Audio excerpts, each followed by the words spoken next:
என்னோட சேர்ந்து உங்ககிட்ட பைபிள் இருக்குன்னா, if you're having Bible in your hand, you can turn to you 9ஆம் அதிகாரம் 35, Matthew chapter 9 from verse 35. பின்பு இயேசு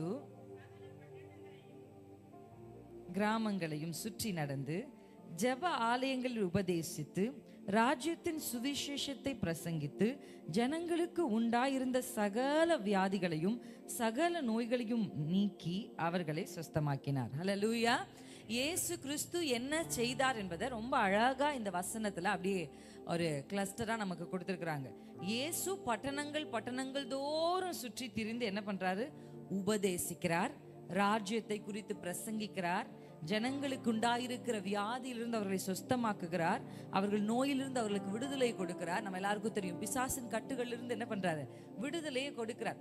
இப்ப ஆண்டவர் அப்படி கொடுத்து இவ்வளவு ஆண்டவர் செஞ்சு முடிச்சுட்டு அடுத்த வசனத்துல நம்ம பாக்குறோம் 36ல, அவர் திரளான ஜனங்களை கண்டபோது, ஆண்டவர் மினிஸ்ட்ரி பண்ணிக்கிட்டே இருக்கிறார்.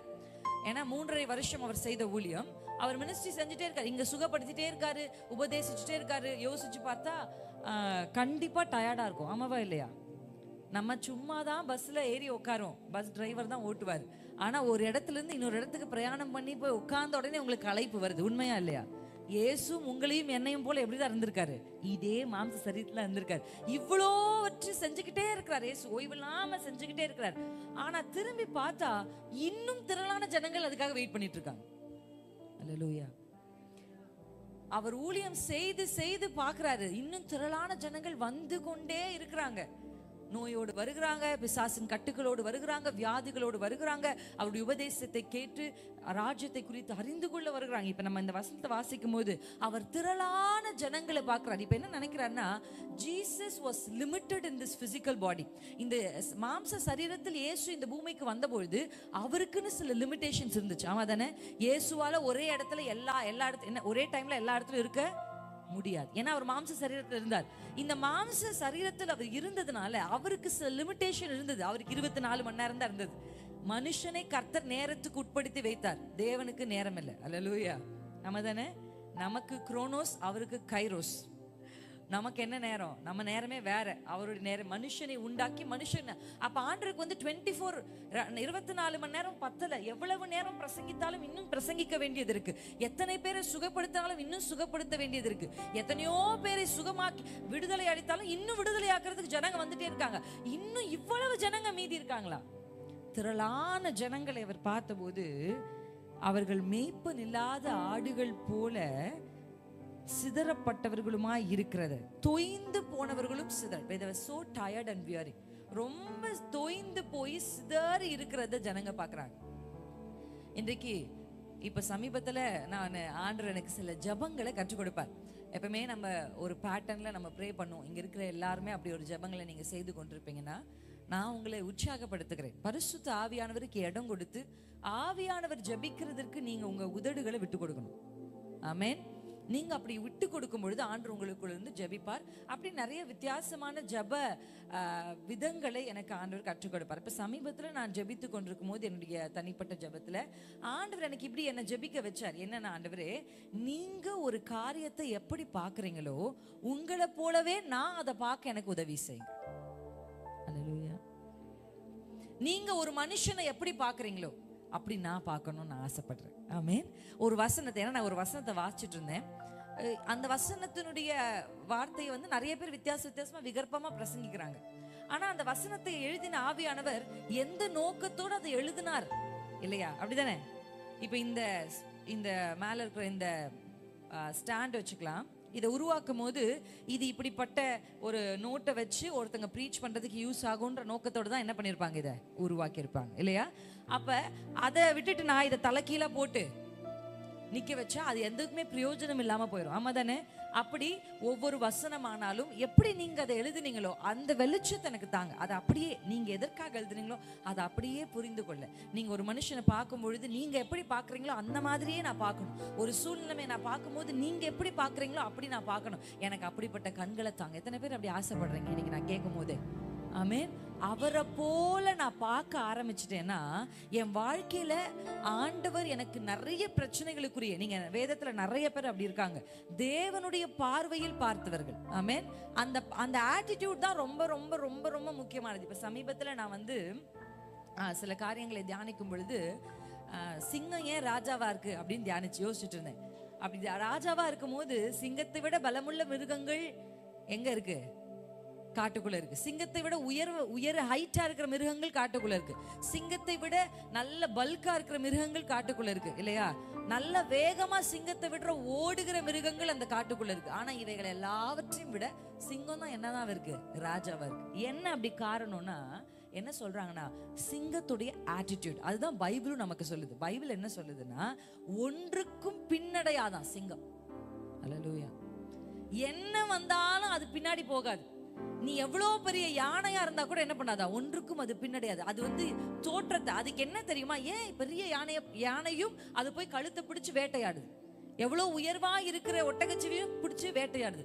எப்படி அதால முடியுதுன்னா அதுக்கு தெரியும். அல்லேலூயா.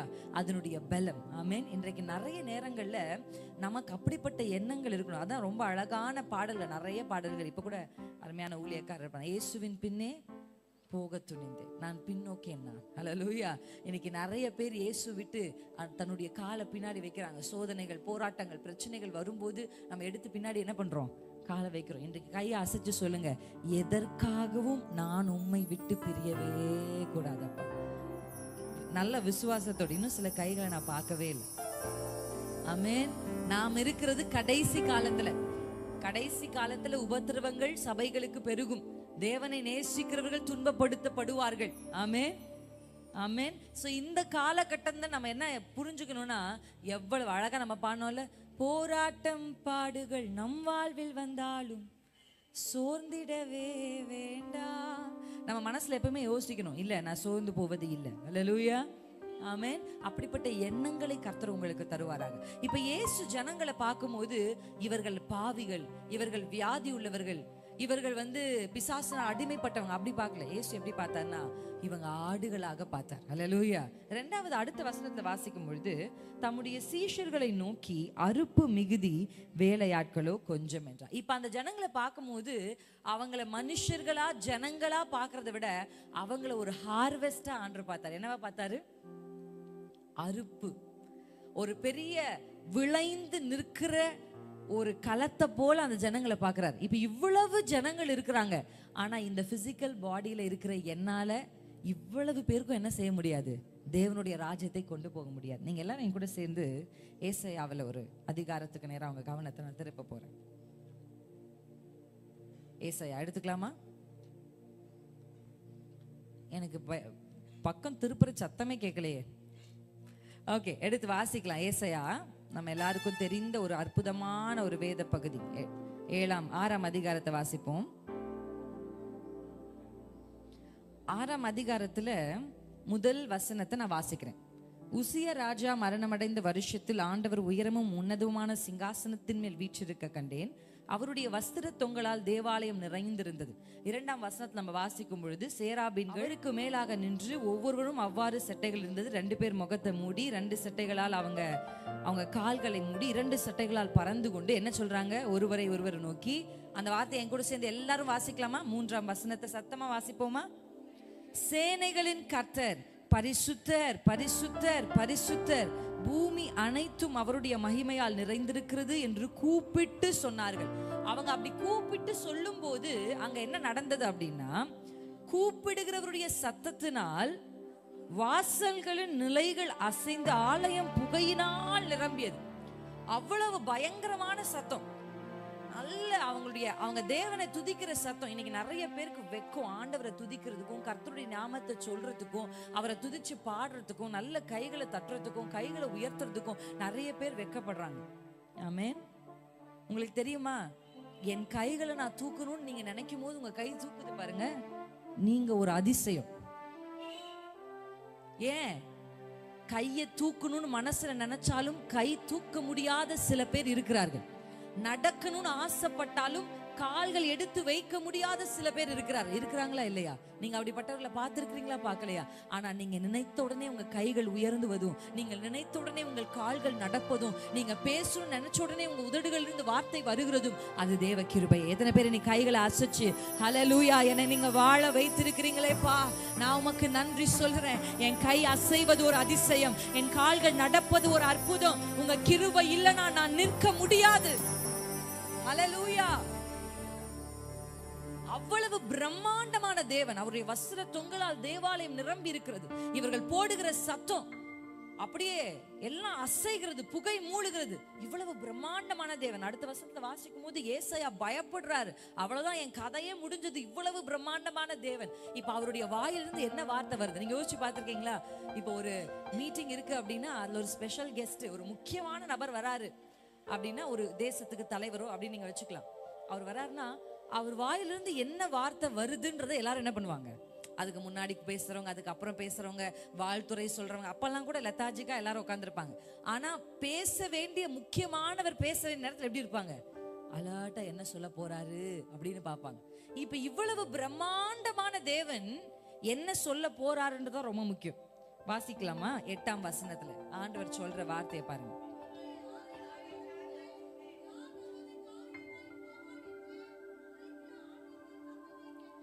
இப்ப ஆண்டவர் பேசுறார். இவ்வளவு நேரம் மத்த எல்லாரும் அப்படியே தேவனை துதிச்சு துதிச்சு துதிச்சு, சேனைகளின் கர்த்தர் பரிசுத்தர் பரிசுத்தர் பரிசுத்தர், நீர் உன்னதமானவர், நீர் மகத்துவமானவர், நீர் பயங்கரமானவர், சிங்காசனத்தில் வீற்றிருக்கிற கர்த்தர் நீர் பரிசுத்தர் எல்லாரும் சொல்லும் போது இப்ப ஆண்டவர் என்ன சொல்லணும்?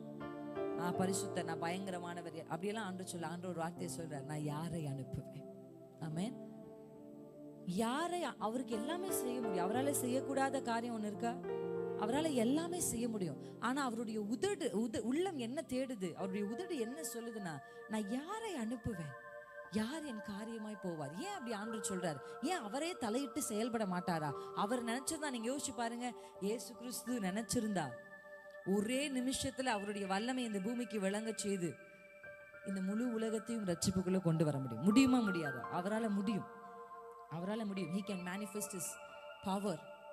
ஆனா ஆண்டவர் அப்படி செய்யல. ஏன்னா நல்லா உங்களுடைய மனதில் நீங்க ஏற்றுக்கொள்ள வேண்டியது, தேவன் இந்த பூமியை மனுபுத்திரருக்கு தான் கொடுத்திருக்கிறார். அல்லேலூயா. எர்த் வந்து யார்கிட்ட கொடுத்துறாருன்னா, ஏன்னா நம்மள ஆதாம் ஏவாளை சிருஷ்டித்ததுக்கு அப்புறம் ஆண்டவர் வார்த்தையை சொல்றார், நீங்கள் இந்த பூமியை என்ன சொன்னாரு? நீங்க ஆண்டு கொள்ளுங்கள். நம்ம சேர்ந்து ஆண்டு கொள்ளுவோம் இல்ல. Earth is to you. நீ ஆண்டுகொள், நீ கீழ்ப்படுது. அப்ப இந்த பூமியில தேவன் எதை செய்ய வேண்டுமானாலும் அவர் செய்வதற்கு நேரடியாகவோ மறைமுகமாகவோ ஒரு மனிதன் தேவைப்படுகிறார். அல்லேலூயா. when Jesus ரட்சிப்பை கொடுக்கணும், ஆண்டவருடைய மனசுல பிளான் வந்துருச்சு, இந்த ஜனங்களை எப்படியாகிலும் மீட்டு ரட்சிக்கணும் அப்படின்னு ரட்சிப்பின் பிளான் வந்த உடனே ஆண்டவர், வசனம் சொல்லுகிறது, இயேசு கிறிஸ்து ஒரு மாம்சத்தை கேட்டு வாங்கினாராம். இந்த பூமியில எதை செய்யணும்னாலும் இந்த மாம்ச சரீரம் இயேசுவுக்கு தேவைப்பட்டது போல இந்த உலகத்துல நீங்களும் நானும் இயேசுவுக்கு தேவை. அல்லேலூயா. உலகத்தார போல பிறந்தோம், உலகத்தார போல சாப்பிட்டோம், பள்ளிக்கூடம் போனோம், படிச்சோம், டிகிரி வாங்கணும், அப்படிதானே? டிகிரி வாங்கணும், அடுத்து வேலைக்கு போனோம், அடுத்து நமக்கு ஒரு பிள்ளைய பிறக்கணும், அந்த பிள்ளை பிறந்தோன்னா மறுபடியும் உங்களுக்கு என்ன நடந்துச்சோ அதையே கொண்டு வந்து ஸ்கூலுக்கு அனுப்பணும், திருப்பி அது +1 +2 இப்படி உலகம் ஒரு சிஸ்டமை கிரியேட் பண்ணி இந்த சிஸ்டம்குள்ள நீ வரணும், இந்த சிஸ்டம் சுத்துற மாதிரியே நீ சுத்தி செயல்படணும்னு உங்களுக்கு சொல்றாங்க. ஆமா தானே? இங்க எத்தனை பேர் சென்னைக்கு போயிருக்கிறீங்களா? சரி, சென்னைக்கு தெரியுமா? சென்னைன்னு ஒரு பட்டணம் இருக்கு. ஓகே, ஒரு பட்டணம் இருக்கு. இப்ப அந்த சென்னையில எல்லாம் ஒரு ஏரியா இருக்கு. அந்த ஏரியா பேர் டி நகர். அந்த டி நகர்ல இந்த நிறைய இந்த உலகம் ஒரு சிஸ்டமை வச்சு நீங்க இது பண்ணணும், நீ அடுத்து இதை பண்ணி, அடுத்து இதை பண்ணி, அப்பா நீ முடிச்சு ரிட்டையர் ஆயிட்டீங்களா, எல்லாம் முடிச்சு ரிட்டையர் ஆயிட்டீங்களா, இப்ப வீட்டுல உட்கார், அவ்வளவுதான் உன் வாழ்க்கை முடிஞ்சிச்சு அப்படின்னு சொல்லி ஒரு சிஸ்டம்குள்ள நம்மளை ஃபிக்ஸ் பண்ண ட்ரை பண்ணும். பரிசுத்த ஆவியை பெற்ற இயேசுவை விசுவாசிக்கிற நீங்க அந்த சிஸ்டம் நமக்கு இல்லைன்னு நான் சொல்ல, அது நமக்கு முக்கியம், பிரதானம் இல்லைன்னு நான் சொல்றேன். அல்லேலூயா. ஆமென். வெளிப்பாடுகளை தெரியாதவங்க, இந்த தேவனை பத்தி தெரியாதவங்க வாழ்ற வாழ்க்கையை போல நம்ம வாழக்கூடாது. ஆண்டவரிடத்துல கேட்கணும், ஆண்டவரே நீர் என்னை எதற்காக இந்த பூமியில் பிறக்க செய்தீர்? ஆமென். நான் எதற்காக இந்த பூமியில பிறந்தேன்? நான் எதற்காக இந்த எல்லையில பிறந்தேன்? நான் எதற்காக இந்த குடும்பத்துக்கு பிறந்தேன்? இப்ப நான் கல்யாணம் ஆகி இந்த ஊருக்கு நான் ஏன் வந்தேன்? வேலைக்காக இந்த பட்டணத்துக்கு என்னை மாற்றி ஏன் கொண்டு வந்தீர்? கர்த்தரிடத்துல கேட்கணும். கர்த்தரிடத்துல கேள்வி கேட்கறது வேற, கர்த்தரிடத்துல விசாரிக்கிறது வேற. சொல்லுங்களேன், கேள்வி கேட்கறது வேற, விசாரிக்கிறது வேற. நிறைய பேர் வந்து ஆண்டவரை எல்லாம் நான் பார்த்து எப்படி கேள்வி கேட்பது அப்படின்றது. No, you can enquire God. ஆண்டவர்கிட்ட போய் கேட்கலாம், ஆண்டவரே என்ன காரணம், என்ன நோக்கம்? நீங்க கேட்டா அவர் உங்களுக்கு சொல்லுவார். எத்தனை பேர் நம்புறீங்க? எத்தனை பேர் நம்புறீங்க நம்ம ஆண்டவர் பேசுகிற தெய்வம்? ஆமென். அந்த நம்பிக்கை உங்களுக்கு இருக்கு. அவர் பேசுறதை நீங்க கேட்டிருக்கீங்களா? எத்தனை பேருக்கு அந்த அனுபவம் இருக்கிறது? வந்து பார் அப்படின்னு நத்தானியேல பிலிப்பு கூப்பிடும் போது பிலிப்பு இயேசுவை பார்த்தார். அல்லேலூயா. only if you experience Jesus you can invite people. அனுபவிக்காமல் நம்மளால ஒன்றையுமே மற்றவங்களுக்கு சொல்ல முடியாது. நமக்கு தெரியும், ஒரு கார் வாங்கி நம்ம ஒரு கார் வச்சிருந்தா இந்த கார் இப்படி மைலேஜ் கொடுக்குது, இப்படி ஆகுது அப்படின்னு நீங்க சொல்லுவீங்க. ஆமா தானே? அப்ப அந்த அனுபவம் உங்களுக்கு மற்றவர்களுக்கு இன்னைக்கு இயேசுவை பத்தி நிறைய பேருக்கு தைரியமா சொல்ல முடியல, சுவிசேஷத்தை அறிவிக்க முடியல. அந்த இயலாமைக்கான காரணம் என்ன தெரியுமா? இயேசுவை அவர்கள் அனுபவிக்கல. அல்லேலூயா. இன்னும் ஜீசஸ் எக்ஸ்பீரியன்ஸ் பண்ணல. நிறைய பேர் காலையில பிரசங்கத்துல உங்களுக்கு தெரிஞ்சிருக்கும், நிறைய பேர் இயேசுவை ஏதோ பெற்றுக்கொள்றதுக்கு, அவர் நமக்கு ஏதோ ஒன்று கொடுத்துட்டே இருக்கிறதுக்காக தான் அவர் இருக்கிறார். அவர்கிட்ட நம்ம வாங்க. நானும் ஜீசஸ் சின்ன வயசுல யார் இயேசுன்னு என்ன கேட்டா எனக்கு என்ன, நான் என்ன நினைச்சுப்பேன்னா, நம்ம போய் ஆண்டவர்கிட்ட கேட்கணும், அவர் நமக்கு கொடுப்பார். ஜீசஸ் ஜீசஸ் எனக்கு ஒரு பென்சில் பாக்ஸ் வேணும், அவ்வளவுதான் ஆண்டவர் நான் நினைச்சேன். ஆனா என்னுடைய வாழ்க்கையில் அப்படியே என் லைஃப் டர்ன் ஓவர் ஆனதுக்கான காரணமே ஒரு வார்த்தை தான். நான் அந்த வார்த்தை அடிக்கடி எல்லாருக்குமே சொல்வேன், வில் ஆஃப் காட், கர்த்தருடைய சித்தம். அல்லேலூயா. தேவ சித்தம் உங்க வாழ்க்கையில என்ன நீங்க தெரிய ஆரம்பிச்சிட்டீங்கன்னா உங்க வாழ்க்கை அர்த்தமுள்ளதாய் மாற ஆரம்பிக்கும். ஆமென். ஒரு அர்த்தமில்லாத வாழ்க்கை, என் வாழ்க்கை என்ன வாழ்றேனே தெரியல, you are so tired of your life. நீங்க ஆண்டவர்கிட்ட கேட்கணும், ஆண்டவரே நான் என்ன செய்ய சித்தமாய், கைகளை அசைச்சு கேளுங்க, நான் என்ன செய்ய சித்தமாய் இருக்கிறேன், நான் என்ன செய்ய சித்தமாய் இருக்கிறேன். இன்னைக்கு நிறைய பேர் ரட்சிக்கப்பட்ட உடனே வேதத்துல அப்போஸ்தலர் 2ஆம் அதிகாரத்துல சகோதரன்மாரே ரட்சிக்கப்பட நாங்கள் என்ன செய்ய வேண்டும் என்றுதான் கேட்டாங்க. பவுல் என்ன செய்யணும்னு கேட்டார். யாரெல்லாம் ஜெயிச்சாங்களோ அவங்க எல்லாரும் கேட்ட கேள்வி என்ன தெரியுமா? நாங்க என்ன செய்யணும். இன்னைக்கு கைகளை உயர்த்தி சொல்லுங்க, அவர் உன்னதமும் உயருமான சிங்காசனத்தில் வீற்றிருக்கிறது உண்மைதான். ஆனா அவர் கேட்கிறார், நான் யாரை அனுப்புவேன், யார் என் காரியமாய் போவார். அல்லேலூயா. ஆமென். அல்லேலூயா. இன்னைக்கு ஆண்டவர் தேடிக்கொண்டிருக்கிறார். அவருடைய கண்கள் தேடுது. என்ன தேடுது அப்படின்னா, தன்னை மனப்பூர்வமாய் தேவனுக்கு கொடுக்கிறார். நம்ம அந்த அதிகாரத்துல வாசிச்சோம், ஆண்டவர் எப்படி பார்த்தாரு ஜனங்களை அப்படின்னா, அவங்கள ஒரு ஹார்வெஸ்டா பார்த்தார். ஆமென். அவங்கள ஒரு விளைந்திருக்கிற நிலங்களை போல பார்த்தார். இப்ப இவங்களெல்லாம் அறுத்து இந்த ஆத்துமாக்களை இயேசுவின் பக்கம் கொண்டு வர வேண்டும் என்று தேவன் விரும்பின உடனே அடுத்த 10ஆம் அதிகாரத்துல முதல் வசனத்துல வாசிக்கிறோம், மத்தேயு, அப்பொழுது அவர் தம்முடைய 12 சீஷர்களையும் தம்மிடத்தில் வரவழைத்து அவங்களுக்கு என்ன கொடுத்தாரா? அத்தாரிட்டி கொடுத்தார். அல்லேலூயா. இன்றைக்கு நம்ம ஆண்டவருடைய சமூகத்துக்கு வந்திருக்கிறோம். ஆண்டவர் நம்ம கிட்ட எதை எதிர்பார்க்கிறார் தெரியுமா? அவருடைய சமூகத்தில் நீங்க அர்ப்பணிக்கும் பொழுது விசுவாசிக்கிற நமக்கு எல்லாம் கூடும். ஆமென். அல்லேலூயா. ஆண்டவர் நமக்கு அந்த அதிகாரத்தை கொடுக்க வேண்டும் என்று விரும்புகிறார். இன்னைக்கு அறுக்கிறதற்கு அறுவடை, ஹார்வெஸ்ட் இஸ் பிளென்டிஃபுல். இன்னைக்கு நம்ம டெஸ்டிமோனி கேட்கும் போது கூட நிறைய மாவட்டங்களுக்கு இன்னும் இயேசுவை பற்றி என்ன பண்ண முடியல, சொல்ல முடியல. இன்னும் சொல்ல ஆட்கள் இல்லை. இன்னைக்கு ஆண்டவர் உங்க மனதுல வைக்கிற வார்த்தை என்ன தெரியுமா? இன்னும் அறிவிக்கப்படாத இடத்துக்கு ஒண்ணு நீங்க போய் அறிவிங்க, இல்ல அறிவிக்கிறவர்களுக்கு உதவி செய்யுங்க. ஆமென். ஆமென். அந்த பாரம் உங்களுக்கு எப்போ வரும்னா, நீங்க சரியான விதத்துல இயேசுவை ருசி பார்த்தீங்கன்னா, if you experience Jesus in a proper way, மற்றவங்களை பார்க்கும்போது அவ ஒரு பாவி, அவ ஒரு மோசமானவ அப்படின்லாம் நீங்க பார்க்க மாட்டீங்க. எப்படி பார்க்க ஆரம்பிப்பீங்கன்னா, அவங்கள ஒரு மெய்ப்பன் இல்லாத ஆடுகளை போல. அப்படியே உங்க கைகளை எடுத்து உங்க இருதயத்துல வச்சு சொல்லுங்க, ஆண்டவரே உங்க கண்கள் எனக்கு வேணும்பா. ஆமென்.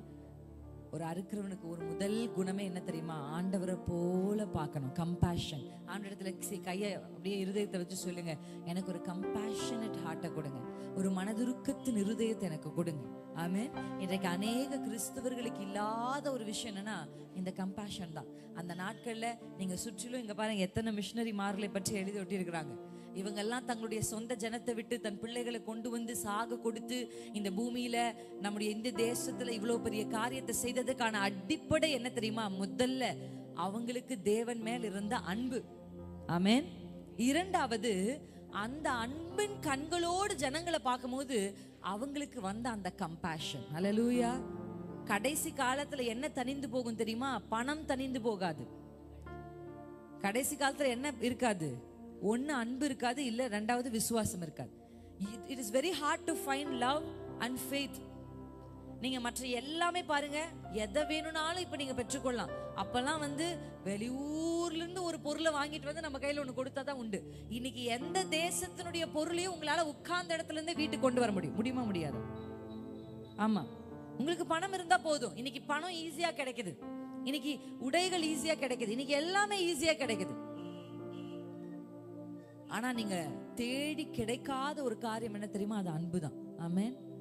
எனக்கு அன்பு அப்படின்றது தேவனிடத்துல வசனம் சொல்லுது. அந்த இடத்துல ஆண்டவர் சொல்றாரு, அறுப்புக்கு மிகுதியா இருக்கிறதுனால நீங்க என்ன பண்ணணும்னா வேண்டிக் கொள்ளுங்கள்.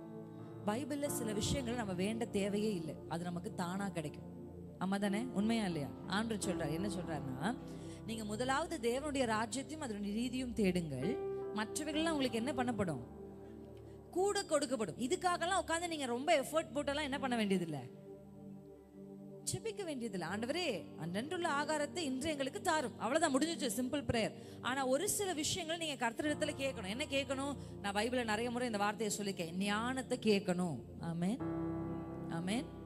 எவ்வளவு வயதா இருந்தாலும் ஞானம் என்பது எனக்கு ரொம்ப வருத்தம் அளிக்கிற விஷயம் என்னன்னா, knowledge is always told to be always connected with education.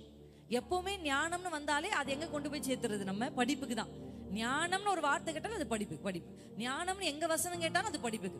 +2 படிச்சுட்டா ஒருத்தன், 10th படிச்சுட்டா ஒருத்தன், அவனை பார்த்து ஒருவன் ஞானத்தில் குறைவுள்ளவனாயிருந்தால் குறைவுள்ளவனாயிருந்தான்னு எத்தனை 15 வருஷமா +2 பிள்ளைங்களுக்கு ஜெபிக்கும் போது இதையே சொல்லி அவன் சொன்னானா நான் ஞானத்துல குறைவுள்ளவனா இருக்கேன்.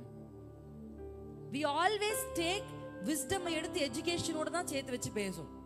No wrong. ஆனா ஞானம் அதை விட பெட்டர். ஞானம் என்பது என்ன? கற்றுக்கொண்டு நம் மனதில் இருக்கிறதை சரியான நேரத்தில் சரியான இடத்தில் செய்ததுதான் ஞானம். ஒவ்வொருத்தரும் ஞானத்தை கேட்கணும். ஆமென். கேட்டு வாங்கணும். வசனம் சொல்லுது, குறைவுள்ளவனாய் இருந்தால் சம்பூர்ணமாய் கொடுக்கிறவரும் ஒருவரையும் கடிந்து கொள்ளாதமான கர்த்தரிடத்தில் கேட்டு பெற்றுக்கொள்ள கடவுள். அப்படி இந்த வசனத்தை வாசிக்கும் போது வசனம் நம்ம சொல்லி தருது, harvest, the God of harvest. ஆமென். அறுவடையின் தேவன் அவர். ஆமென். அவர் தான் அதை செய்ய முடியும். எப்பவுமே ஹார்வெஸ்ட் அப்படின்னாலே, அதாவது அறுவடைனாலே ரொம்ப சந்தோஷமான விஷயம். உண்மையா இல்லையா? ஆமா. இப்ப என்ன டே? இப்ப எல்லாரும் என்ன கொண்டாடிட்டு இருக்காங்க வெளியில? பொங்கல். அது நம்ம என்ன கொண்டாடுறோம்? Harvest festival. சரி, அது என்ன, அந்த கான்ட்ரவர்சிக்கு நான் வரல. ஓகே. ஆனா என்ன, அறுவடைனாலே என்னதான்? சந்தோஷம். விதைக்கிறதுனா என்ன? ரொம்ப கஷ்டம். உண்மையா இல்லையா? விதைக்கிறது, நிலத்தை போய் பயிரிடுறது. அதான் கர்த்தருடைய வசனம் சொல்லுது, கண்ணீரோடு விதைக்கிறவன் கம்பீரத்தோடு அறுப்பான். விதைக்கும் போது கண்ணீர் இருக்கும், ஆனா அறுக்கும் போது என்ன வந்துடும்? கம்பீரம். அள்ளி தூவுகிற விதையை சுமந்து கொண்டு போகிறவன் அப்படின்னு வசனம் சொல்லுகிறது. ஆமென். அந்த தூவுகிற விதையை கொண்டு போய் விதைக்கும் போது அது ரொம்ப கஷ்டமா இருக்கும். ஆனா அறுக்கும் போது நமக்கு சந்தோஷம் தான். வேலை இருந்தாலும் அது பயங்கர சந்தோஷம். அந்த மிஷனரிமார்கள்லாம் பாருங்க, அவங்க எல்லாம் விதைச்சிருக்காங்க இந்த தேசத்துல. ஆமென். எத்தனை பேர் நம்புறீங்க? அந்த விதைகள் தான் இன்றைக்கு நீங்க இயேசுவை அறிந்து கொள்வதற்கு காரணமா இருக்கு. யோசிச்சு பாருங்க. நம்ம எல்லாரும் ஒரு வசனத்தை எடுக்கலாம். அந்த வசனம் இதே மத்தேயுல நம்ம வாசிக்கும் பொழுது, யோவான் 4ஆம் அதிகாரம்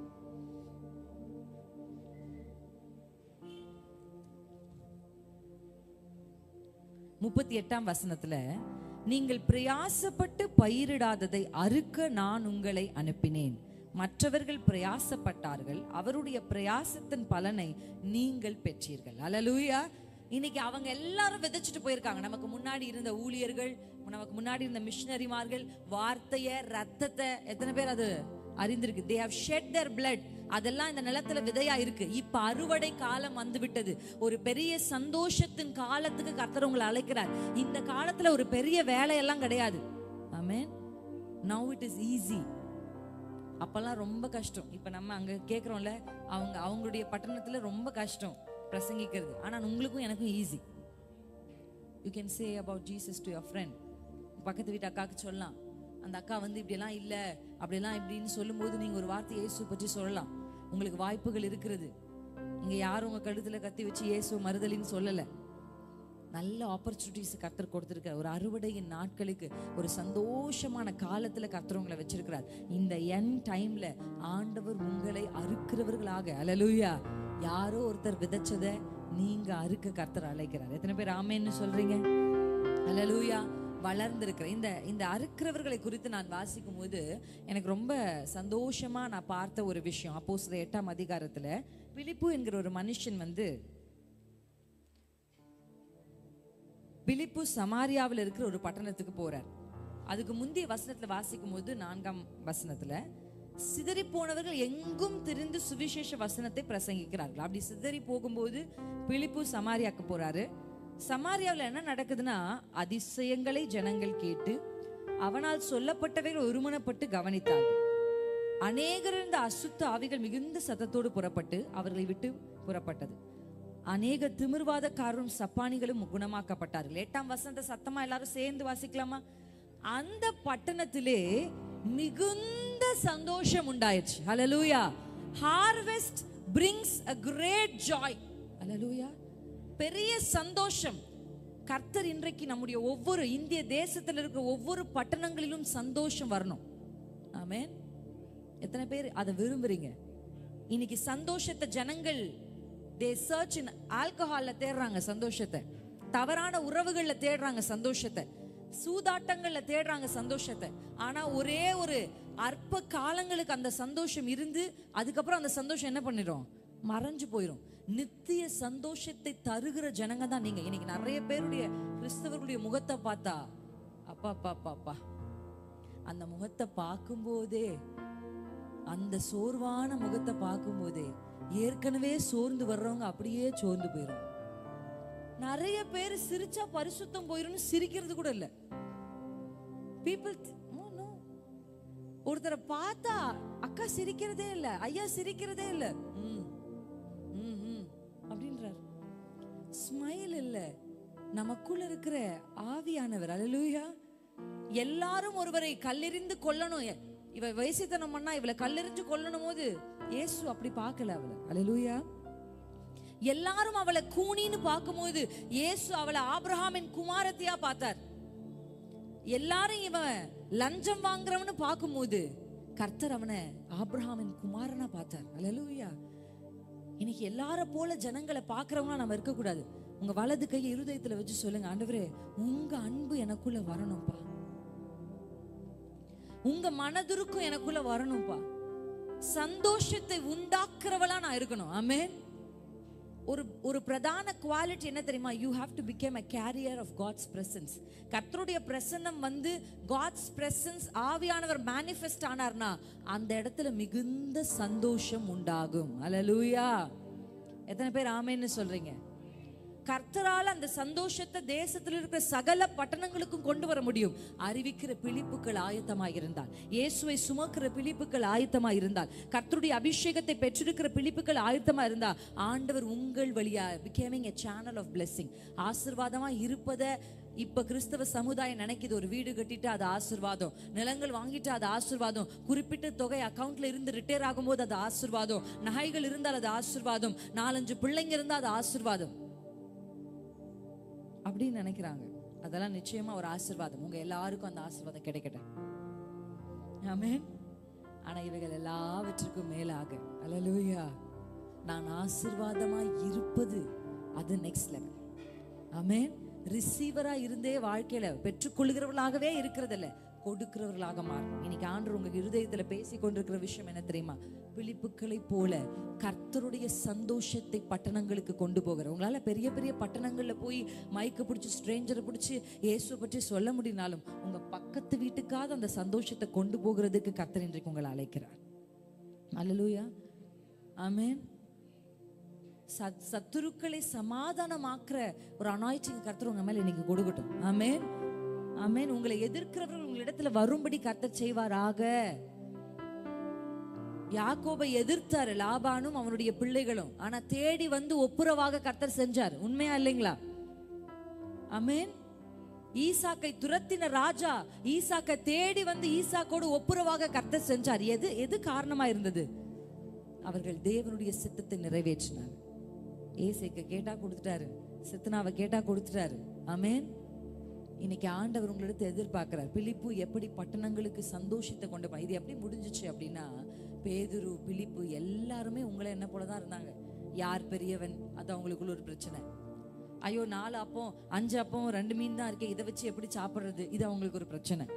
இப்படி நம்ம போலவே உலகத்தாரா சிந்தித்து கொண்டிருந்தவர்கள் தான் பிலிப்பும் பேதுரும். ஆனா இவங்க எப்படி ஒரு அறுக்கிறவர்களாய் மாறினாங்கன்னா, அவங்க மேல இறங்கி வந்த தேவ அபிஷேகம் தான் அதை செய்தது. அல்லேலூயா. மறுதலித்த பேதுரு, சின்ன ஒரு அம்மா, ஒரு ஸ்திரீ பார்த்து, அந்த அம்மா யாருன்னு கூட தெரியல, அந்த அம்மா கேக்குது நீ இயேசுவோடு இருந்தவன். ஐயோ இல்ல, அம்மாவுக்கு பயந்தவன், சேவகருக்கு பயந்த அந்த பேதுரு அபிஷேகத்தை பெற்ற உடனே ஆயிரங்களுக்கு முன்பாக நிற்க கர்த்தர் அவருக்கு உதவி செய்தார். நான் உங்களுக்கு சொல்லட்டுமா, கர்த்தருக்கு முன்பாக நிற்கிறவன் மனுஷருக்கு முன்பாக நிச்சயம் நிற்க முடியும். எவ்வளவு பெரிய போராட்டங்கள் வந்தாலும் அது உங்களை அழிந்து போகவே இல்லை. எத்தனை பேர் நம்புறீங்க? ஆண்டவர் சொல்றாரு, மலையை பார்த்து பேசு. ஆமென். செங்கடலை பார்த்து ஆண்டவர் என்ன சொன்னாரு? உன் கைகள்ல இருக்கிறது என்ன மோசே? நீ செங்கடலை பிளந்து விடு. இன்னைக்கு ஆண்டவர் நம்ம கைகள்ல என்ன கொடுத்திருக்கிறாரு? இப்படி கை உயர்த்தி சொல்லுங்க, அதிகாரம். இந்த அதிகாரம் எப்படி வரும்? அந்த அத்தாரிட்டி எப்படி வரும்னா, only with the Holy Spirit of God. பரிசுத்த ஆவியானவர் தான். 2 வார்த்தை பரிசுத்த ஆவியானவருக்குள்ள ஒளிஞ்சிருக்கு. என்ன தெரியுமா? 1 பவர், 2வது அத்தாரிட்டி. ஹல்லேலூயா. வல்லமையும் அதிகாரமும். அடுத்து கனிகள். ஆமென். இவைகள் எல்லாம் பரிசுத்த ஆவியானவர் நமக்கு தருவதற்கு இன்னைக்கு நிறைய பேரு, சில பேரால பவர் அண்ட் அத்தாரிட்டி வச்சு ஆத்துமாக்களை கொண்டு வர முடியும். இப்படி க்ரூசேட்ஸ் நடத்தி விடுதலையை கொண்டு வச்சு அசுத்த ஆவிகளை துரத்தி அப்படி ஒரு சில பேர் ஆத்துமாக்களை கொண்டு வர முடியும். ஒரு சில ஆத்துமாக்கள் இப்படிப்பட்ட அதிகாரம், அத்தாரிட்டி, பவர் இல்ல, ஒரு சில ஆத்துமாக்களை கனிகளால கொண்டு வர முடியும். நீங்க இன்றைக்கு பார்க்கிற பெரிய பெரிய ஊழியக்காரர்கள், அதுல 50% பெரிய க்ரூசேட்ல ஒருவேளை ரட்சிக்கப்பட்டவங்களா இருப்பாங்களான்னு எனக்கு தெரியாது. ஆனா மெஜாரிட்டி ஆஃப் த பீப்புள், ஆமென், மற்றவருடைய அன்பு இயேசுவின் பக்கம் அவர்களை கொண்டு வந்திருக்கும். ஸ்மால், ஒரு சின்ன சின்ன மனுஷனுடைய ஆக்ஷன்ஸ் இயேசுவின் பக்கம் கொண்டு வந்திருக்கும். இன்னைக்கு இது ரெண்டுமே நமக்கு தேவை. இதுதான் நம்முடைய பிரதான குணமா இருக்க போகுது. எத்தனை பேர் நம்புறீங்க? எத்தனை பேர் விசுவாசிக்கிறீங்க? கர்த்தர் நம்மள ஒரு ஹார்வெஸ்ட் சீசனுக்கு கொண்டு வந்திருக்கிறார். அல்லேலூயா, ஆமென். Harvest season is a season of joy. சந்தோஷத்தின் காலத்துக்கு நீங்க எவ்வளவு கண்ணீரோட நீங்க விதைச்சிருந்தாலும் நீங்க அதை நிச்சயமா அறுப்பீங்க. வசனம் சொல்கிறது, மனுஷன் எதை விதைக்கிறானோ அதை தேவன் தம்மை பரியாசம் பண்ண ஒட்டார். அப்படிதான் வசனம் இருக்கு. அப்படின்னா என்ன அர்த்தம்? மனுஷன் எதை விதைக்கிறானோ அதை அவன் நிச்சயம் அறுப்பான். Your actions is a seed. Your words is a seed. உங்களுடைய வார்த்தைகள் ஒரு விதை, உங்களுடைய கிரியைகள் ஒரு விதை. இதெல்லாம் விதைக்கப்பட்டு கொண்டே இருக்கு. நிச்சயம் அது வெளியே முளைத்து வரும். நீங்க கசப்பை விதைச்சா, பொறாமை விதைச்சா, கோபத்தை விதைச்சா, அதுவும் முளைத்து கொண்டு வந்து கசப்பான கனிகளை கொடுக்கும். ஆனா நீங்க அன்பை விதைச்சா, நீங்க கம்பேஷனை விதைச்சா, நீங்க நன்மையானவர்களை விதைத்தா, அதுவும் முளைத்து வந்து உங்களுக்கும் உங்கள் பிள்ளைகளுக்கும் பலன் தரும். எத்தனை பேர் நம்புறீங்க? உங்க பிள்ளைங்களுக்கு எத்தனை ரூபாய் நீங்க அக்கவுண்ட்ல போட்டுட்டு போவீங்கன்னு எனக்கு தெரியாது. ஆனா நன்மையை விதைங்க. ஹல்லேலூயா. நீங்கள் சோர்ந்து போகாமல் நன்மை செய்கள். மனுஷன் எதை விதைக்கிறானோ அதை அறுப்பான். ஹல்லேலூயா. அப்படி மனுஷன் விதைச்சது அவனுக்கு கிடைக்கலனா அது தேவனை பரியாசம் பண்ற மாதிரி. கர்த்தர் தம்மை பரியாசம் பண்ண ஒட்டார். மனுஷன் எதை விதைக்கிறானோ அதை அறுப்பான். ஹல்லேலூயா. இன்னைக்கு கூட சேர்ந்து எழுந்து நிற்போமா? இன்றைக்கு நான் உங்களோட பேசியிருக்கேன். சிம்பிளா எனக்கு கொடுக்கப்பட்ட கொஞ்சம் டைம்ல நான் பேசியிருக்கிறேன். இன்னைக்கு ஆண்டவர் உங்க கூட பேசுவார். ஹல்லேலூயா. This is a very important time. இது ரொம்ப முக்கியமான நேரம். ரொம்ப ரொம்ப முக்கியமான ஒரு நேரத்துக்கு வந்திருக்கணும். தூக்கம்லாம் வந்து அப்படி கொஞ்சம் காலெல்லாம் அப்படி அசைச்சு 2 காலையும் நல்லா அப்படி அசைச்சு விடுங்க. கைகளெல்லாம் நல்லா ரிலாக்ஸ் பண்ணுங்க. பாடியை ரிலாக்ஸ் பண்ணுவோம். ஆமென். ஹார்வெஸ்ட் சீசனுக்கு நம்ம வந்துட்டோம். நீங்க இவ்வளோ வருஷம் வடிச்ச கண்ணீருக்குரிய அறுவடையை கர்த்தர் உங்களுக்கு தருகிற காலம் தான் இந்த 2025. எத்தனை பேர் ஆமென்னு சொல்றீங்க? 2024 வரையிலும் நீங்க கண்ணீரோடு எதையெல்லாம் விதைத்தீர்களோ அதையெல்லாம் கம்பீரமாய் அறுக்கிற இந்த 2025 கைகளை உயர்த்தி ஆண்டவரை உயர்த்தி சொல்லுங்க, அப்பா நான் நம்புறேன்ப்பா. I have come to the season of an harvest, a season of joy. சந்தோஷத்தின் காலத்திற்கு ஆமென் கர்த்தர் உங்களை கொண்டு வந்திருக்கிறார். நீங்க கம்பீரமா அறுப்பீங்க சகோதரரே, நீங்க கம்பீரமா அறுப்பீங்க சகோதரியே. நீங்க தேவனுக்காக பட்ட பிரயாசங்கள், தேவ சமூகத்தில் நீங்கள் விதைத்த விதைகள், கர்த்தருடைய ஊழியத்திற்காக நீங்கள் கொடுத்தவைகள், கர்த்தர் எல்லாவற்றையும் கணக்கில் வைத்திருக்கிறார். கர்த்தர் தம்மை பரியாசம் பண்ண ஒட்டார். மனுஷன் எதை விதைக்கிறானோ மனுஷன் அதை நிச்சயம் அறுப்பான்.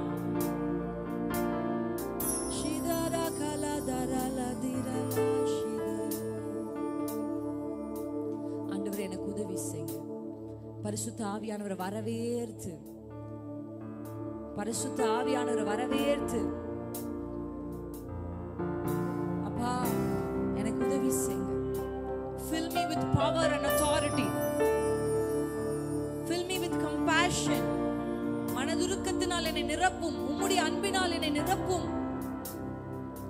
உம்முடைய வரங்களினால் என்னை நிரப்பும். ஆவியின் கனிகளினால் என்னை நிரப்பும். ஒருவேளை பவர்ஃபுல்லா மைக் பிடிச்சு பெரிய க்ரூசேட்ஸ் நடத்தி இயேசுவின் பக்கம் என்னால் கொண்டு வர முடியவில்லை என்றாலும் என்னுடைய அன்பின் கனிகளுடைய வெளிப்பாடுகளால் ஆகுது ஆத்துமாக்களை இயேசுவின் பக்கம் கொண்டு வருகிறதற்கு என்னை அலங்கரிங்கப்பா. உம்முடைய அன்பினால் என்னை அலங்கரிங்கப்பா.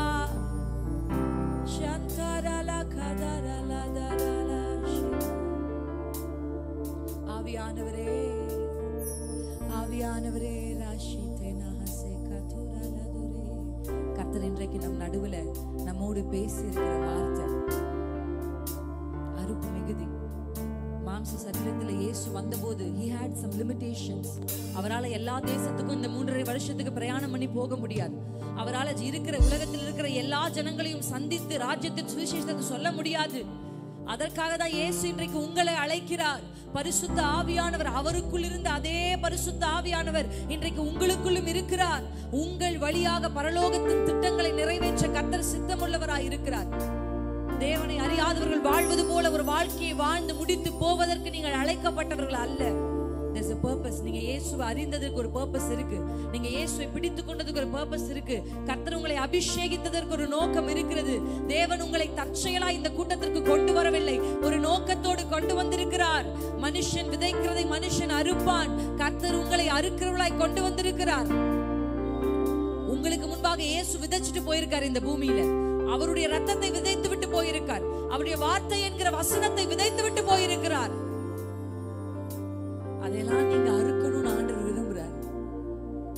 அதுக்குரிய அறுக்கிறவர்களுக்குரிய ரிவார்டை கர்த்தர் உங்களுக்கு கொடுக்கணும்னு நினைக்கிறார். ஆண்டவரிடத்துல சொல்லுங்கப்பா, என்னை முழுவதுமா என்னை நீங்க ஆட்கொள்ளுங்கப்பா. நீங்க வாங்கப்பா, உங்க பரிசுத்த ஆவியினால் என்னை நிரப்புங்க. இது கடைசி நேரம். நல்ல சரண்டர் பண்ணி வாய்களை திறந்து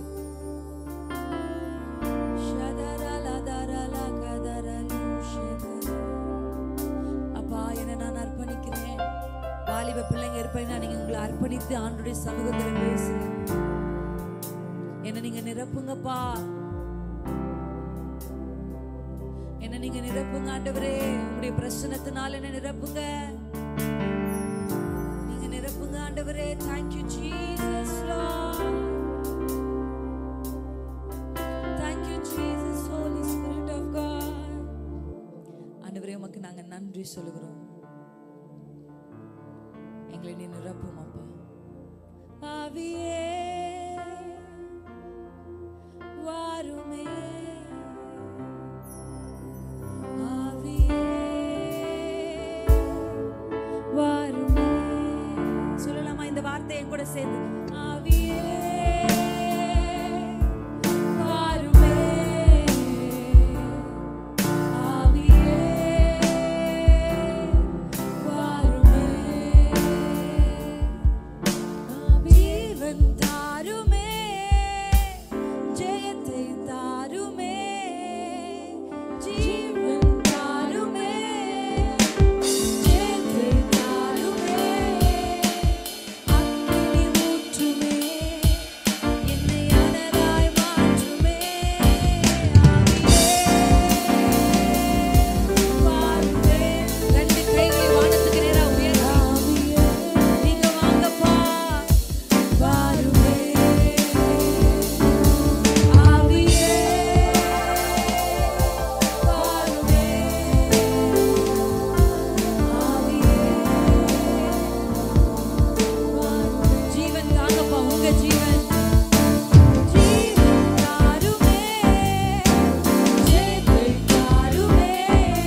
ஹalleluya ஹalleluya. ஆண்டவருடைய சமூகத்துல நம்ம கைகளை இருதயத்துல வச்சு நம்ம we're going to commit our lives to God. ஆண்டவரே, நீங்க பார்க்கிறபடி நான் பார்க்கிற கண்கள், நீங்க புரிந்து கொள்ளுகிறபடி புரிந்து கொள்ளுகிற ஒரு இருதயம், நீர் விரும்புகிறபடி வாழுகிற ஒரு வாழ்க்கை. Give me the heart to please you. உங்களை பிரியப்படுத்துற ஒரு இருதயத்தை எனக்கு தாங்க. உங்க அன்பினால என்ன நிறைங்க. ஆண்டவரிடத்துல கேளுங்க, உங்க அன்பினால என்ன நிறைங்கப்பா. என்னுடைய கனிகளால் அநேகரை இயேசுவின் பக்கம் நான் கொண்டு வரணும். நீர் எனக்கு கொடுக்கிற வரங்களினாலும் அபிஷேகத்தினாலும் நான் இயேசுவின் பக்கம் கொண்டு வரணும். ஆண்டவர் உங்களை அழைக்கிறது கடினமான விதைப்பின் வேலைக்கு அல்ல. கர்த்தர் உங்களை அழைக்கிறது சுலபமான அறுக்கிற வேலைக்கு. God is not calling you to come and to cry but to rejoice in the harvest. இந்த கடைசி கால அறுவடையில கர்த்தர் உங்க கையை எதிர்பார்க்கிறார். கர்த்தர் உங்க உள்ளத்தை எதிர்பார்க்கிறார். கர்த்தர் உங்களை எதிர்பார்க்கிறார். அவர் கஷ்டப்பட்டு ரத்தத்தை சிந்தி இந்த பூமியில் விதைத்து போயிருக்கிறார். இப்பொழுது அவை முளைத்து இருக்கிறது. அவைகளை அறுக்கும்படி கர்த்தர் உங்களை அழைக்கிறார். இயேசு அழைக்கிறார். கமிட் பண்ணுங்க, அப்பா நான் வருகிறேன். ஓநாய்களுக்குள் ஆடுகளை அனுப்புகிறது போல கர்த்தர் உங்களை அனுப்ப உங்களை அழைக்கிறார். நீங்க போய் நின்றா போதும். God just wants some representative. Product அவருடையது. நீங்க நின்னு ஆமென், இயேசு யார் என்பதையும், ராஜ்யம் எப்படிப்பட்டது என்பதையும், அவருடைய வல்லமைகள் எப்படிப்பட்டது என்பதையும் காண்பிக்கிறதுக்கு just as a representative. அப்படி யாராவது தங்களுடைய வாழ்க்கையை நீங்க கொடுக்க விரும்பினா ரெண்டு கைகளை உயர்த்தி அப்படியே சொல்லுங்க, அப்பா நான் இங்கே இருக்கிறேன், நான் யாரை அனுப்புவேன் என்று. சிங்காசனத்தில் வீற்றிருக்கிற கர்த்தருடைய சத்தம் உங்க காதுகளில் இப்ப கேட்கட்டும். நான் யாரை அனுப்புவேன்? யார் என் காரியமாய் போவார்? Who will go? கர்த்தருடைய கைகளில் அம்புகளா எத்தனை பேர் உங்களை கொடுக்க விரும்புறீங்க? ஆண்டவர் உங்களை எய்கிற திசைக்கு நீங்கள் போவதற்கு உங்களை விட்டு கொடுப்பீர்களானால் ஆண்டவர் உங்களை கையில் எடுப்பார். You will become the representative of the kingdom of God. கர்த்தருடைய ராஜ்யத்துக்குரிய பிரதிநிதிகளாய் நீங்க நின்றா போதும். நீங்க நின்று கல்லெறிந்தா போதும், கர்த்தர் கோலியாத்தை கீழே தள்ளுவார். நீங்கள் நின்று கையை உயர்த்தி செங்கடல் மேல் அடித்தா போதும், கர்த்தர் செங்கடலை பிளப்பார். நீங்க நின்று ஆர்ப்பரித்தா போதும், கர்த்தர் எரிகோவை கீழே கொண்டு வருவார். God needs some real representative. ஆண்டவர் தேவனுடைய சார்பில் நிற்கிற ஒரு சில பேர் அழைக்கிறார். செயல்பட போவது கர்த்தர், ஆனால் நிற்பதற்கு ஒரு கூட்டம் தேவை. இயேசுவின் நாமத்தை தூக்கி பிடிக்கிற யோசுவாக்கள் கர்த்தருக்கு தேவை. கைகளை அசைச்சு சொல்லுங்க, இதோ அடியேன் இங்கே இருக்கிறேன், இதோ நிற்க நான் இருக்கிறேன். கோலியாத்தை கண்டு பயப்படாத ஓரியா ஷேகதரபா லயன் ஆட்டிட்யூட் உடையவர்களை கர்த்தர் தேடுகிறார். எதற்கும் பின்னடையாத சிங்க முகம் கொண்ட வாலிபர்கள் கர்த்தருக்கு தேவை. மீனாதாகா ஷிகதரோ பாலாதிரா ஷேதரா யுத்தத்தில் வல்லவரே என் துணை நீரே, என்றென்றும் ஜெயம் நமக்கே. அவர் யுத்தத்தில் வல்லவர். அவர்தான் பிசாசுகளை துரத்த போகிறார். அவருடைய வல்லமை தான் சுகமாக்க போகிறது. அவர்தான் ஒரு மனுஷனுடைய இருதயத்தை பேசி இயேசுவின் பக்கம் பிதா இழுத்து கொள்ளாவிட்டால் ஒரு மனுஷனும் இயேசுவின் பக்கம் வருவது இல்லை. God needs someone to stand on behalf of him. நான் நிக்கிறேன்பா, நீ நின்று கை உயர்த்தினால் செங்கடலை உனக்காக பிரிக்க கர்த்தர் கீழ்காற்றை அனுப்புவார். நீங்க நின்றா போதும். நீங்க ஒரு சின்ன டேவிடா இருந்தாலும் கர்த்தர் இன்றைக்கு உங்களை அழைக்கிறார். என்கிட்ட வெறும் கோல் தான் இருக்கு, என்கிட்ட வெறும் கல்லு தான் இருக்கு, என்கிட்ட வெறும் கழுதையின் தாடை தான் இருக்கு, என்கிட்ட ஒன்னும் பெருசா இல்ல. I am not talented, I am not a great singer, I am not a great preacher, I have only little and small in my hand. ஆனா ஆண்டவர் சொல்றாரு, உனக்கு இருக்கிற இந்த கொஞ்ச பலத்தோட நீ போ, உன்னை அனுப்புகிறவன் நான் அல்லவா என்று இன்றைக்கு கர்த்தர் சொல்லுகிறார். உங்களை அனுப்புகிறவர் யார் என்று உங்களுக்கு தெரிந்தால் அந்த கழுதையின் தாடை எலும்பை கொண்டு சத்துருக்களை கீழே தள்ள உங்களால முடியும். யுத்தத்தில் வல்லவரே என் துணை நீரே, என்றென்றும் ஜெயம் நமக்கே. கைத்தட்டி யுத்தத்தில் வல்லவரே என் துணை நீரே, என்றென்றும் ஜெயம் நமக்கே. சேனைகளின் கர்த்தரே செயல்படுவீரே, என்றென்றும் ஜெயம் நமக்கே. சேனைகளின் கர்த்தரே செயல்படுவீரே, என்றென்றும் ஜெயம் நமக்கே. வெற்றியுண்டு வெற்றியுண்டு இயேசுவின் நாமத்தில் வெற்றியுண்டு. வெற்றியுண்டு வெற்றியுண்டு இயேசுவின் நாமத்தில் வெற்றியுண்டு. என் ராஜா முன்னே செல்கிறார், வெற்றி பவனி செல்கிறார். அவருக்கு பின்னாக நடக்க எத்தனை பேர் ஆயுதம்? முன்னே செல்கிறார், அவருக்கு பின்னாக நடக்க எத்தனை பேர் நீங்க விட்டு கொடுக்கிறீங்க? குருத்தோலை கையிலெடுத்து, குருத்தோலை கையிலெடுத்து நாம் ஓசன்னா பாடிடுவோம், நாம் ஓசன்னா பாடிடுவோம். சத்தமா கிறிஸ்துவுக்குள் வாழும் நமக்கு சதா ரபா லதா ரபா வெற்றியுண்டு. வெற்றியுள்ள வாழ்க்கை வாழ கர்த்தர் உங்களை அழைக்கிறார். வாழும் எனக்கு எப்போதும் வெற்றியுண்டு. வாழும் நமக்கு எப்போதும் வெற்றியுண்டு. கிறிஸ்துவுக்குள் வாழும் எனக்கு எப்போதும் வெற்றியுண்டு. நல்ல கைகளை தட்டி அப்பாவுக்கு நன்றி செலுத்துங்க. அப்படியே கமிட் பண்ணலாமா? கண்களை மூடிய வண்ணமா. ஒருவேளை உங்களால போக முடியலனாலும் போகிறவர்களுக்கு உதவி செய்வதற்காகலும் உங்கள் கைகளை விரிக்க கர்த்தர் உங்களிடத்துல எதிர்பார்க்கிறார். ஆமென். ஆண்டவர்கிட்ட கேளுங்க, அப்பா நீங்க கொடுங்கப்பா, நான் கொடுக்கிறேன். என் கைகளை அறுத்து நான் அதை ஊழியத்தை தாங்க கொடுக்கிறதுக்கு என் கைகளை பலப்படுத்துங்க. இங்க இருக்கிற கரங்களை கர்த்தர் அப்படி செய்ய ஆசையா இருக்கிறார். அல்லேலூயா. எத்தனை பேர் நீங்க அப்படி ஒப்பு கொடுக்க விரும்புறீங்க? கண்களை மூடி தேவ சமூகத்துல என்னை பலப்படுத்தும்